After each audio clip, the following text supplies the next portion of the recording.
Апай Құнанбайұлы өлең сөздің патшасы, сөз сарасы.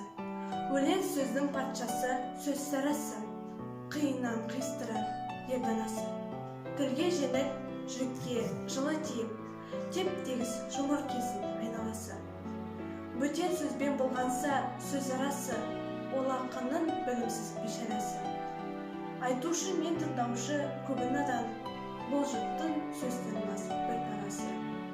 Әуелі хаят, хадис сөзін басы, қосарлы бет мысал келбіресі.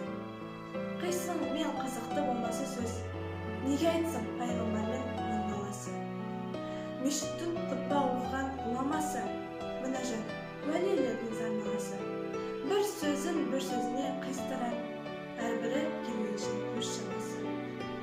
Өлеңге әркімнің ақ бар таласы, сонда да солармай таңдамасы. Іші алтын, сырты күміс, сөз жақсысын, қазақтың кестірен қай боласы. Бұрынғы ескер бейді тұрсам бағам, мақалдап айтады екен сөз қосамам. Ақындары ақылсыз надан келіп, көр жерді